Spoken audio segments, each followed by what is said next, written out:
Halo semua, pada video ini kita akan belajar mengenai sejarah Muhammad yang perlu diketahui oleh umat Kristen dan mungkin belum diketahui oleh umat Muslim. Oke, kita mulai aja ya. Nah, menurut tradisi, Muhammad lahir pada tahun 570 Masehi dari seorang ibu yang bernama Aminah di Mekah. Ketika berusia 40 tahun, Muhammad mendapatkan wahyu dari seorang malaikat yang disebut Jibril pada gua yang bernama Hira. Pada tahun 622, dia pindah dari Mekah ke Madinah. Peristiwa ini disebut hijrah dan umat muslim menghitung tahun mulai dari peristiwa ini. Kemudian, Muhammad berhasil mengislamisasi dan mempersatukan seluruh suku Arab.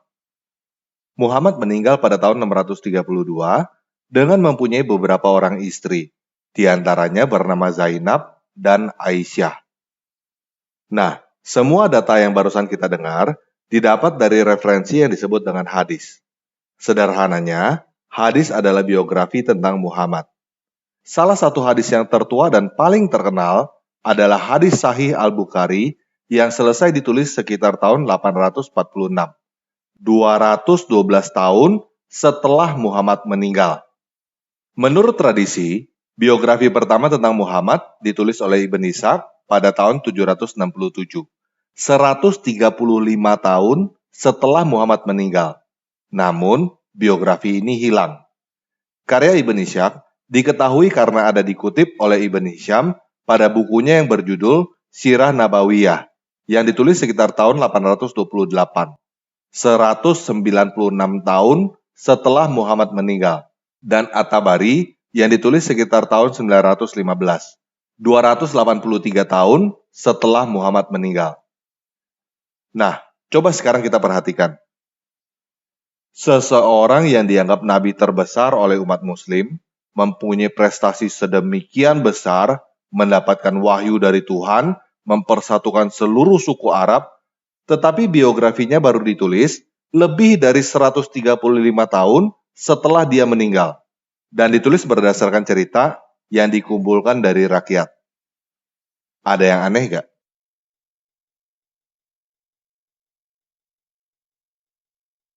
Oke, kalau kamu belum perhatikan ada yang aneh, saya mau memberikan tambahan informasi. Menurut tradisi, setelah Muhammad meninggal, kepemimpinan diteruskan oleh khalifah, yang artinya penerus. Pertama, diteruskan oleh para sahabat Nabi, yaitu Abu Bakar yang hanya memerintah selama 2 tahun, lalu meninggal karena sakit. Kemudian, diganti oleh Umar bin Khattab yang memerintah selama 10 tahun, lalu mati dibunuh. Kemudian diganti oleh Utsman bin Affan yang memerintah selama 12 tahun, lalu mati dibunuh dengan mengenaskan. Kemudian diganti oleh Ali bin Abi Thalib yang memerintah selama 5 tahun, yang juga mati dibunuh. Nah, dinasti atau kekhalifahan para sahabat Nabi yang disebut Rasidun ini tumbang pada tahun 661 dan digantikan oleh dinasti lain yang disebut dengan kekhalifahan Umayyah yang dipimpin oleh keluarga Umayyah turun-temurun selama 90 tahun. Pada tahun 750, dinasti Umayyah tumbang dan digantikan oleh dinasti lain yang disebut kekhalifahan Abbasid. Nah, biografi pertama Muhammad ditulis oleh Ibn Ishaq pada tahun 767. Jadi, selain berjarak 135 tahun, juga sudah 2 kali berganti dinasti. Semua cerita tentang Muhammad ditulis pada zaman dinasti Abbasid. Kalau teman-teman perhatikan, tentunya akan timbul pertanyaan, kenapa semua cerita tentang Muhammad baru ditulis pada zaman Abbasid? Apakah dinasti Rasidun dan Umayyah yang sedemikian besar tidak punya satu orang pun yang mau menulis tentang sang nabi besar? Atau semua catatan tentang Muhammad dari dinasti Rasidun dan Umayyah dibakar semua dan diganti oleh versi dari Abbasid? Atau memang semua cerita tentang Muhammad baru dikarang oleh dinasti Abbasid?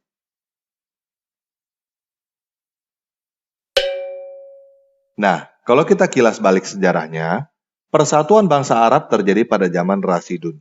Kemudian, wilayah kekuasaan mencapai puncaknya pada zaman Umayyah. Pada zaman Umayyah inilah terjadi Arabisasi. Bahasa Arab menjadi bahasa internasional. Tepatnya pada zaman Abdul Malik bin Marwan. Abdul Malik bin Marwan inilah yang mendirikan kubah batu di Yerusalem pada tahun 691 dan menghilangkan gambar wajah manusia pada koin. Ayahnya Abdul Malik, yaitu Marwan, mempunyai ibu yang bernama Aminah, mempunyai banyak istri yang diantaranya bernama Zainab dan Aisyah. Apakah Marwan mempunyai nama ibu dan beberapa istri yang sama dengan Muhammad cuma kebetulan? Atau jangan-jangan Muhammad adalah sebuah gelar yang digunakan oleh banyak pemimpin Arab pada zaman itu? Nah, sepeninggalan Abdul Malik, terjadi jurang pemisah yang cukup besar antara orang Arab dan non-Arab, sehingga terjadi kerusuhan di mana-mana. Kemudian, dinasti Abbasid mengambil alih dinasti Umayyah dengan menghilangkan jurang pemisah antara orang Arab dan non-Arab, disertai dengan propaganda sebagai keturunan pamannya Muhammad yang bernama Abbas. Pada zaman dinasti Abbasid inilah Islam berkembang dengan pesat yang ditandai dengan maraknya hadis yang terbit. Dan selain itu, pada zaman Abbasid inilah Al-Quran juga dikanonisasi menjadi 7 versi qiraat atau 7 ahruf oleh Abu Bakar ibn Mujahid yang lahir pada tahun 859. Nah, sebagai tambahan informasi, di dalam hadis Sahih Al-Bukhari nomor 6, nomor 2756, nomor 4188, hadis Muslim nomor 3322, terdapat catatan mengenai surat Muhammad kepada Kaisar Romawi Heraklius. Di dalam hadis-hadis itu, tercatat Kaisar Romawi Heraklius mengenali Muhammad sebagai Ibnu Abu Kabsyah, artinya anak Abu Kabsyah.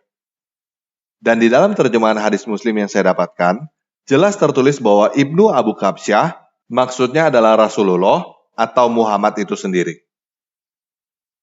Nah, sebelum adanya dinasti Rasyidun, ada seseorang yang bernama Iyas ibn Kabisah yang menjadi gubernur di daerah Al-Hira. Al-Hira terdengar mirip ya dengan Gua Hira. Al-Hira ini sekarang bernama Kufah di Irak. Dulu, Al-Hira ini adalah ibu kota kerajaan Lakhmid sebelum Islam dan ibu kota dinasti Abbasid. Iyas ibn Kabisah artinya adalah Iyas anak Kabisah, dan dia adalah orang Arab dari suku Tayaye. Kemungkinan besar, Iyas ibn Kabisah ini adalah pemimpin Tayaye, dan sering disebut yang terpuji. Yang terpuji Iyas ibn Kabisah. Dan yang terpuji itu, bahasa Arabnya adalah Muhammad. Tetapi yang menarik adalah, Iyas ibn Kabisah ini adalah orang dinasti Persia Sasanid. Dia adalah gubernur dan hidup pada zaman Kaisar Heraklius. Jadi, tidak heran bila dia menulis surat kepada Kaisar Heraklius. Namun, dia tidak lahir di Mekah dan dia adalah seorang Kristen. Jadi, ada kemungkinan Muhammad itu adalah sebuah gelar yang artinya terpuji yang dipakai oleh banyak orang. Mulai dari Iyas ibn Kabisah, Marwan, Abdul Malik, dan lainnya. Seperti halnya Firaun, yang juga adalah gelar yang dipakai oleh banyak pemimpin di Mesir zaman dulu. Dan mungkin aja, pada zaman dinasti Abbasid, semua cerita rakyat tentang siapapun yang mempunyai gelar Muhammad, entah itu Iyas ibn Kabisah, entah itu Marwan, entah itu Abdul Malik, dikumpulkan dan dibukukan menjadi yang kita kenal dengan sebutan hadis. Mungkin aja, para pengarang hadis itu awalnya hanya bertujuan untuk mengumpulkan dongeng atau komik seperti halnya Marvel dan DC. Namun, cerita-cerita tersebut diterima dengan luar biasa dan dianggap sebagai kebenaran sampai sekarang. Dan mungkin juga, kata Islam dan Muslim adalah istilah baru yang dimunculkan pada zaman dinasti Abbasid sebagai cara untuk mempersatukan orang Arab dan non-Arab. Semua ini masih kemungkinan. Namun, yang pasti, semua cerita tentang sang Nabi Muhammad itu diterbitkan pada zaman dinasti Abbasid. Nah, coba sekarang saya mau tanya kamu.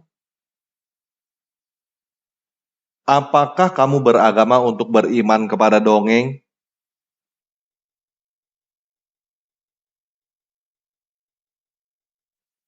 Untuk apa kamu mempercayai dongeng sebagai kebenaran kan?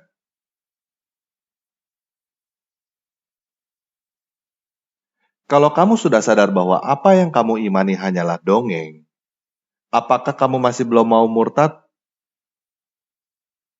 Nggak usah buang waktu untuk beriman kepada dongeng. Kamu bukan anak kecil kan?